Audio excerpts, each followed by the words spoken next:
Hi friends! ఈరోజైతే మనం cafe నీలోఫర్‌కి వచ్చేసాము. హైదరాబాద్‌లోనే ఫేమస్ ఇంకా కాస్ట్‌లీయెస్ట్ చాయ్ అనమాట. ఇదైతే లకడీ కా పూలు. లకడీ కా పూల్‌లో అయితే మరీ అంత కాస్ట్ ఏం లేదు. రూ. 25 ఒక్క ఫుల్ చాయ్ ఉన్నది. ఫుల్ చాయ్ వచ్చేసి ఈజీగా ఇద్దరైతే ఈజీగా తాగొచ్చు. మనకు ఒక్క చాయ్ తీసుకుంటే మనకు ఆనది కదా! మనం చాయ్‌తో పాటు ఒక ఫైన్ బిస్కెట్ అయితే తీసుకున్నాము. ఇక్కడ సెల్ఫ్ సర్వీస్ అనమాట. మనది మనమే తీసుకోవాలి ఇక్కడెళ్ళి. ఇక్కడ మనం ఫైన్ బిస్కెట్ తీసుకున్నాము. అక్కడ చాయ్ అయితే తీసుకున్నాము. ఇక్కడ వీళ్ళ టీ వీళ్ళ టీ పౌడరే అమ్ముతున్నారనమాట. ఇది కూడా చూసుకోవచ్చు. హ్మ్. ఎట్లుంటదేమో టేస్ట్ అయితే ఎయాలే. ఫైన్ బిస్కెట్ వచ్చేసింది. ఇంకా చాయ్ కూడా వచ్చేసింది.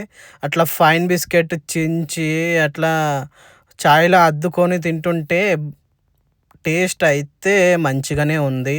మరి అంత ఏం లేదు. అంటే టేస్ట్ బానే ఉంది. మరీ బాలేదన్నట్టు చెప్పనీకి లేదు. ఎందుకంటే కొంచెం నాకు ఫైన్ బిస్కెట్ అనేది సప్పగా అనిపించింది.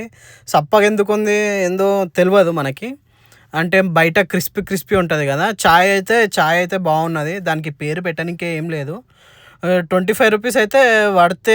బయట కూడా అంతే ఉన్నాయి. నార్మల్ మనం టీ స్టాల్‌కెళ్ళినా 15, 20 ఈజీగా సేల్ చేస్తున్నారు. వీళ్ళ దగ్గర 25. ఇంకా గచ్చిబౌలి మనం హైటెక్ సిటీ, బంజారా హిల్స్ అటు పోతే వీళ్ళు ఇచ్చేస్తున్నారు. దీనికి దానికి డిఫరెన్స్ ఏముంటదో మనకు తెలవదు గానీ, మనం ఒకసారి ఎళ్తే మనకు తెలుస్తది. ఇప్పుడైతే రూ. 25 చాయ్ ట్రై చేసి మీకు చూపిస్తున్నాను. టేస్ట్ అయితే వావ్! బానే ఉంది. టేస్ట్ బానే ఉంది. మనం పేరు పెట్టనీకి ఏం లేదు. నెక్స్ట్ టైము బంజారా హిల్స్ గానీ, గచ్చిబౌలి గానీ ట్రై చేసి మీకు చెప్తాను ఎట్లుంది ఏందనేది. ఇగ స్టార్ట్ అయితే అయితున్నాం ఇంటికి. Okay. Thank you friends. Like కొట్టండి. బాయ్.